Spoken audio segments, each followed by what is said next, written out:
Good afternoon, everyone, and thank you so much for joining me on this Friday to hear the eulogy of my late sister, Elizabeth Brinkworth. Although most of you don't know Liz, and she did die young, she did touch people in many positive ways. But me, growing up with Liz, I did get to see all of the sides of her personality. And from the punching, kicking, screaming, and all the fights we had, we always did make up in the end. And that's what really made her a great sister. The best memories that I had with Liz were on our family vacations with my family.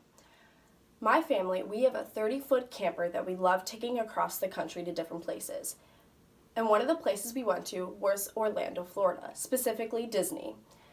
And my sister and I, growing up, we were so in love with Disney. We loved everything about it, from the princesses to movies with monsters like Monsters Incorporated. We loved everything about Disney. So when my parents surprised us with the trip, we were super excited. So me and Liz, when we found out we were going to the Magic Kingdom, we thought it would be a great idea to ditch our parents and see if we can go on all the rides. And that's exactly what we did. We ditched them, and we went on so many rides for the whole day. We ditched the lines. It was just the two of us. It was great. We were thriving. But the sad part was we ran into our parents at the Magic Carpet ride and we got grounded for the rest of the trip. Another crazy adventure me and Liz went on was when we went to Lake Placid, and I managed to convince Liz to hike Whiteface Mountain with me. Now Liz, she isn't exactly the most athletic type kind of a person, but she's always down for a good hike, so convincing her to hike it with me was a major achievement on my end. So 2 hours into the hike, Liz started complaining about being hot, sweaty, not having any water left over, bugs getting in her eyes, and me feeling guilty. I suggested we turn back. But Liz was like, no, we're going to keep going. That was the thing about Liz. She was always driven to finish the task. But getting more into the hike and seeing how steep it got, I could tell that Liz was getting really annoyed. So I said, let's just turn back and go to the camper. And sadly, I never finished hiking Whiteface Mountain. But moving on, another great trip that me and Liz went on was when we decided to spend the whole day shopping in Bar Harbor. Well, before we left our camper, someone left the sink running, causing our gray water tank to fill up and backflow, causing the camper to flood.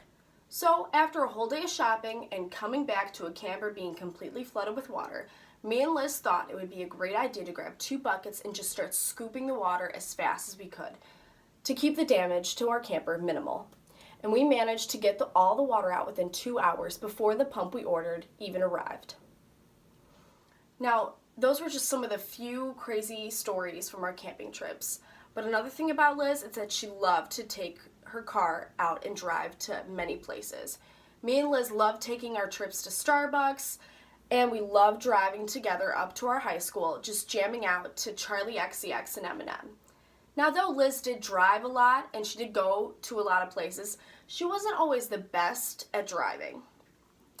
One of our experiences was when we were driving up to the high school. We were going up Main Street, and there was a giant ice chunk in the middle of the road. Now, most people think, oh, ice chunk in the middle of the road, let's just go around it. Nope, my sister decides to drive right over it. Now, this ice chunk drags under our car for at least a mile until it breaks up into a few pieces. And we're like, all right, so everything's good, keep driving.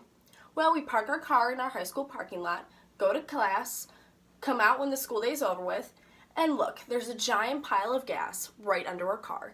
Liz managed to hit the gas tank, and she made a hole in it and caused the gas to leak out all under the car. So we had to call our dad, and he had to call a tow truck to have our car towed back to the mechanic repair shop. Another great driving experience that Liz had when she claimed that she hit a bad patch of ice driving down her street from school. Well, she was driving my mom's BMW, and when she hit this bad patch of ice, she swerved out of control, managed to run my mom's BMW she was driving into our old Suburban, knocking out the bumper. I honestly do not know how my dad kept his cool that day, but when he walked out of the house and looked at the damage, he was like, okay, this is what we need to do. Honestly, don't know how he kept his cool and didn't start screaming at Liz, because I would have if I was the parent.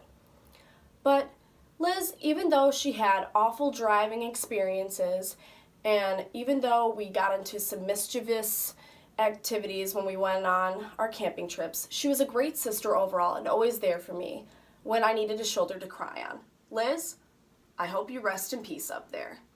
Thank you for listening to the eulogy of my dear late sister, Elizabeth Brinkworth.